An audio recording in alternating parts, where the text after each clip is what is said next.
Hubbard here, installation of Straight Talk.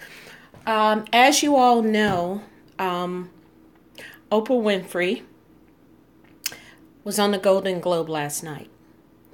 And she actually made a riveting speech about race, relations, the whole 9 yards. I didn't get to see the whole thing. But she made this riveting speech that everybody's talking about. It's all the buzz on Twitter and Facebook and Instagram and Snapchat and all that stuff. So I really didn't get a chance to see the entire speech, but I did catch part of it. Now it is talk that Miss Oprah Winfrey may run for president in 2020 against our President Trump. And people are wanting her to run. Now, my take on Oprah is this, and don't get me wrong, I think Oprah is a brilliant, brilliant woman. I think the way she took charge of her life after things that took place in her life, much like me, but I don't have billions of dollars. But I did face a lot of heartache and hardships in my life as well, and here I am today. I didn't let that stop me, and didn't let that instance change who I am. I think it only made me better in my life. So she's allegedly going to be running for president in 2020. Everybody's all up in a hissy uproar that she could be our first female president. Well, let me say this. I'm all for having a female president. However, not her. And why do I say that? Well, she was buddy-buddy with Harvey Weinstein. She was buddy-buddy with Kevin Spacey. And there was a known fact throughout Hollywood that this man was a predator. And for a woman of her intellect, a woman of her status, a woman that has billions of dollars, you're not blind. You see what's going on. You know what's going on. I mean, she had to know. She had to know. I didn't hear not one celebrity last night apologize to Rose McGowan. This woman has been screaming for 20 years about Harvey Weinstein, about the sexual practices of this man and him being a predator. She's been screaming for over 20 years. And now everybody wants to wear black in solidarity and stand together. Where were these women, these social justice women like Ashley Judd and Meryl Streep and all these women? They knew. Oprah knew. She had to know that this man was a predator. Everybody in Hollywood knew about Harvey Weinstein. Everybody knew about his brother. Everybody knew about Kevin Spacey. Everybody knew about these Hollywood producers, going all the way back to Corey Feldman. And this man was yelling that these people, these predators, are in Hollywood, and nobody said nothing and nobody did anything about it. All of a sudden, when hell breaks loose, now everybody has a moral compass. You have all these Hollywood hypocrites talking about sexual harassment and everything else, but as long as they were getting that little golden statue, as long as they were getting their movie roles, as long as they were making their climb to the top, like Angelina Jolie and Scarlett Johansson and all these women actors, as long as they were working, they turned a blind eye to what Harvey Weinstein was doing and all these other Hollywood producers were doing. Now we have Oprah standing up and giving these grand speeches, and she knew. You cannot tell me that a woman that smart, that rose up that high, and is synonymous in Hollywood as a producer did not know about Harvey Weinstein, did not know about all these sexual predators, did not know that there is a well-known secret in Hollywood for sexual harassment, children being used in sex parties. You cannot tell me these people, these women did not know. As long as they were continually working and getting their movies made and being casted in movies, that's okay. We'll turn a blind eye. Where all these people were suffering all this time. Corey Feldman, the other Corey, that committed suicide. And he said it was the direct link to what happened to him as a child actor, that he was being sexually assaulted and abused. Even Anthony Edwards, the star of fame of ER and Top Gun, also said that as a teen trying to make it in Hollywood, he was pimped as well to Hollywood producers.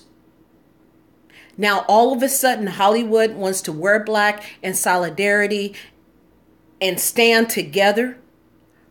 Why weren't you standing up for Rose McGowan and Corey Feldman and Anthony Edwards and all these other Hollywood actresses and actors that were being accosted by these predators?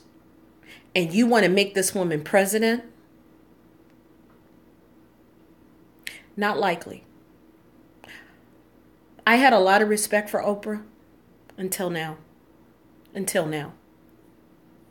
America, don't buy into this. Don't buy into what they're trying to push onto you. They knew. Hollywood knew. And now they have a fund up to fight sexual harassment when we have over 100,000 homeless people living in LA. LA has the largest population of homeless people in the United States. 40% of those homeless are military veterans. But they want to raise millions of dollars to fight sexual harassment. I wouldn't give them not one red nickel. I cannot believe some of the hypocrisy. And this is coming from a woman, me, that had to deal with sexual harassment twice in my life. Fought sexual harassment. Spoke up as soon as it happened. Did not wait 10, 20, 30, 40, 50 years like they did with Bill Cosby and say, oh, by the way.